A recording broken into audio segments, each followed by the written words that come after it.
High welcome to learn English. ஒரு situation கொடுத்துருவேன். அந்த சிச்சுவேஷனுக்கு ஏற்ற மாதிரி இங்கிலீஷில் நீங்கள் பேசணும். இந்த சேனல் வீடியோஸில் டிஃப்ரெண்ட் கைண்ட்ஸ் ஆஃப் சிச்சுவேஷன்ஸில் எப்படியெல்லாம் இங்கிலீஷில் பேசலாம் அப்படின்னு பார்த்துட்ருக்கோம். இந்த வீடியோ சிச்சுவேஷன், நீங்கள் உங்கள் ஃப்ரெண்டை பார்க்க போகிறீங்க.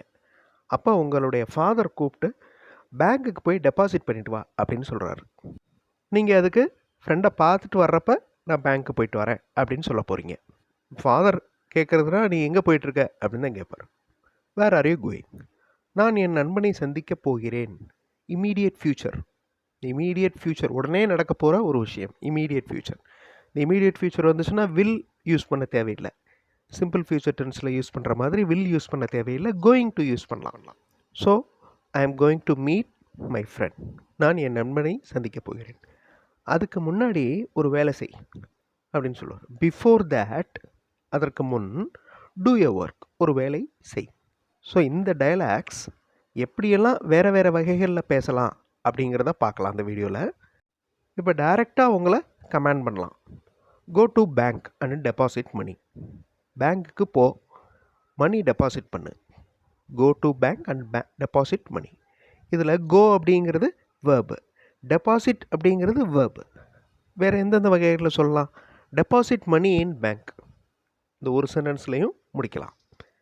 இல்லைனா I have money to deposit.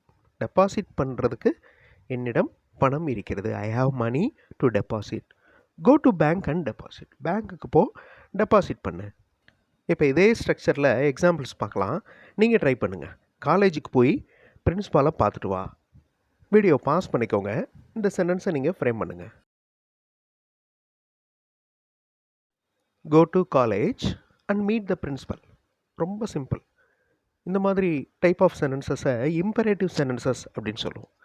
Order பண்ணுறது, கமாண்ட் பண்ணுறது, ரெக்வஸ்ட் பண்ணுறது எல்லாமே வேர்பில் ஆரம்பிக்குது பாருங்கள். எல்லா சென்டென்சஸும். அன்னை வீட்டிலேருந்து பைக்கை எடுத்துகிட்டு வா. வீடியோ பாஸ் பண்ணிவிட்டு இந்த சென்டென்ஸை ஃப்ரேம் பண்ணுங்கள். Bring bike from brother's home. அதே மாதிரி go to brother's home and bring bike. Hotel போய் ரூம் ரிசர்வ் பண்ணிட்டு வா. Reserve a room in a hotel. இந்த ரிசர்வ் அப்படிங்கிறது இந்த இடத்துல verb. Go to hotel and reserve a room. Okay, ரொம்ப சிம்பிள். இப்போ நம்ம அந்த பேங்க் சிச்சுவேஷனுக்கு வருவோம். Go to bank and deposit பண்ணி. நான் என் நண்பரை பார்க்க போகிறேன் அப்படின்னு சொல்லணும். அதாவது இந்த சிச்சுவேஷனில் உங்களோட அப்பா பேங்க்குக்கு போய் டெபாசிட் பண்ணு அப்படின்னு சொல்கிறாரு. Go to bank and deposit பண்ணி. நீங்கள் அதுக்கு பதில் சொல்கிறீங்க, நான் நண்பரை பார்க்க போகிறேன். வீடியோ ஸ்டார்டிங்லேயே பார்த்தோம். Immediate future, I am going to meet my friend. நான் சாப்பிட போகிறேன், I am going to eat. நான் தூங்க போகிறேன், I am going to sleep. So immediate future. சந்தித்த பிறகு, இப்போ நம்ம அதான சொல்ல போகிறோம். அதாவது ஃப்ரெண்டை பார்த்துட்டு வந்த பிறகு நான் பேங்க்குக்கு போகிறேன் அப்படின்னு சொல்லணும். இப்போ சந்தித்த பிறகு, சந்திக்கிறதுக்கு என்னது? மீட். பிறகு ஆஃப்டர். இப்போ அந்த மீட் அப்படிங்கிற வேர்பை ப்ரெசன்ட் பார்ட்டிசிபிளாக கொண்டு வரோம். ஓகே, மீட்டிங் அப்படின்னு ஐஎன்ஜி சேர்க்குறோம். அதாவது சந்தித்த பிறகு ஆஃப்டர் மீட்டிங், என் நண்பரை சந்தித்த பிறகு after meeting my friend, I go to bank and deposit.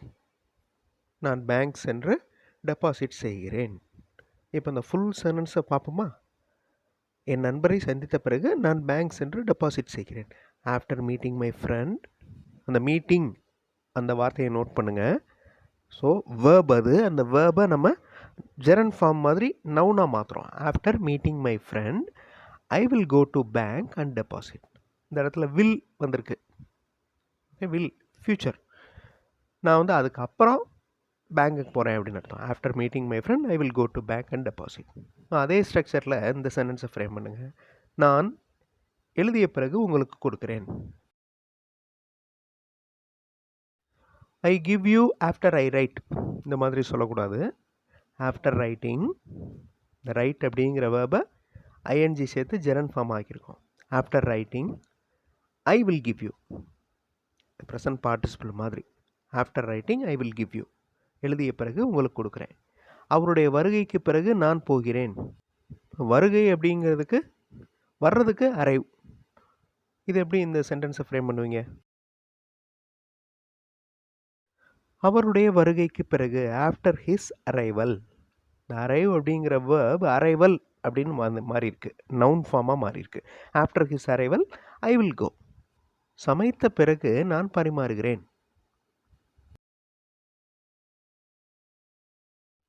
After cooking I will serve. இப்போ வந்து நான் குக் பண்ணிகிட்டு இருக்கேன். Now I am cooking. After cooking I will serve. மறுபடியும் இந்த பேங்க் சிச்சுவேஷன். நான் என் நண்பரை சந்தித்த பிறகு பேங்க்கில் டெபாசிட் பண்ணுறேன் அப்படின்னு சொல்கிறோம். இதை வந்து நம்ம அப்பா கிட்ட பேசுகிறோம். அப்போ ரெக்வஸ்ட்டாக பேசணும். மே அப்படிங்கிற வார்த்தையை யூஸ் பண்ணலாம். May I go to bank and deposit after meeting my friend. நான் என் நண்பரை சந்தித்த பிறகு பேங்க் போகலாமா? இன்னும் ரெக்வஸ்ட்டாக சொல்லணும் அப்படின்னா please allow me. Please allow me to meet my friend first. நான் என் ஃப்ரெண்டை மீட் பண்ணுறதுக்கு ஃபர்ஸ்ட் அலோவ் பண்ணுங்கள். Then I will go to bank. So இந்த மாதிரி ஒரு விஷயத்தை வேறு வேறு டைப்பில் நம்ம இங்கிலீஷில் சொல்லலாம், எழுதலாம். வீடியோ பாஸ் பண்ணிக்கோங்க. பாஸ் பண்ணிவிட்டு இந்த சுச்சுவேஷன் நீங்கள் இங்கிலீஷில் சொல்லுங்கள். நீங்கள் காரை ட்ரைவ் பண்ணிகிட்ருக்கீங்க. அப்போ உங்கள் ஃப்ரெண்டு ஒருத்தர் உங்களை ஃபோனில் கூப்பிட்றாரு. அதுக்கு நீங்கள் காரை ஓட்டிகிட்ருக்கேன், இப்போ வீட்டுக்கு போன உடனே உங்களை கூப்பிட்றேன் அப்படின்னு சொல்லணும். ஸோ எந்த இடத்துல ஐஎன்ஜி யூஸ் பண்ணணும், எந்த இடத்துல ஆஃப்டர் வரணும், இது எல்லாத்தையும் யோசிங்க. வீடியோ பாஸ் பண்ணிவிட்டு யோசிங்க. சென்டென்ஸ் ஃப்ரேம் பண்ணுங்கள், ட்ரை பண்ணுங்கள். கிராமர் மிஸ்டேக் இருந்தாலும் பரவாயில்ல. ஆன்சர் ஃபியூ செகண்ட்ஸில் டிஸ்பிளே ஆகும். ஐ ஆம் டிரைவிங் மை கார். நான் காரை ஓட்டி கொண்டிருக்கிறேன். I am driving my car. Present continuous tense. அந்த நேரத்தில் நீங்கள் காரை ஓட்டிகிட்ருக்கீங்க. அப்போ ப்ரெசன்ட் கண்டினியூஸ் சென்ஸில் தான் சொல்லணும். I am driving my car after reaching home. இந்த இடத்துல பாருங்கள், அந்த ரீச் அப்படிங்கிற வார்த்தை ப்ரெசன்ட் பார்ட்டிசிபிள் மாதிரி ஐஎன்ஜி ஆட் பண்ணியிருக்கேன். After reaching home I will call you. நான் உங்களை கூப்பிட்றேன். After reaching home. இந்த ஆஃப்டர் ரீச்சிங் கடைசியும் வரலாம். I am driving my car I will call you after reaching my home. I am driving in a few minutes. இன்னும் சில நிமிடங்களில். I will reach my home. நான் என் வீட்டுக்கு ரீச் ஆயிடுவேன், வீட்டுக்கு போயிடுவேன். ஐ will call you after reaching. அங்கே போனதுக்கப்புறம் நான் உங்களை கூப்பிட்றேன். ஸோ இந்த சென்டென்சஸில் ப்ரெசன்ட் கண்டினியூஸ் டென்ஸ் யூஸ் பண்ணியிருக்கோம். ப்ரெசன்ட் பார்ட்டிசிபிள் அதாவது வேர்போட ஐஎன்ஜி சேர்த்து நவுன் மாதிரி யூஸ் பண்ணியிருக்கிறோம். சிம்பிள் ஃபியூச்சர் டென்ஸ் யூஸ் பண்ணியிருக்கோம். இதெல்லாம் அடிக்கடி யூஸ் பண்ணுற டைப்ஸ், ஸ்ட்ரக்சர்ஸ். இப்போ இந்த சிச்சுவேஷனை நீங்கள் கமெண்ட்டில் ஆன்சர் பண்ணுங்கள். நீங்கள் ஒரு முக்கியமான வேலை பார்த்துட்ருக்கீங்க. அப்போ உங்கள் ஃப்ரெண்டு உங்களை வெளியே கூப்பிட்றாரு. நீங்கள் அவர்கிட்ட சொல்லணும், நான் ஒரு முக்கியமான வேலை பார்த்துட்ருக்கேன், வேலையை முடிச்சுட்டு வர்றேன் அப்படின்னு சொல்லணும். இந்த ஆஃப்டர் அப்படிங்கிற வார்த்தையெல்லாம் யூஸ் பண்ணுங்கள். கமெண்ட்டில் ஆன்சர் பண்ணுங்கள். அடுத்த வீடியோவில் இன்னொரு இன்ட்ரெஸ்டிங்கான சிச்சுவேஷனோட பார்க்கலாம். தேங்க்ஸ் ஃபார் வாட்சிங் and thanks for your valuable comments.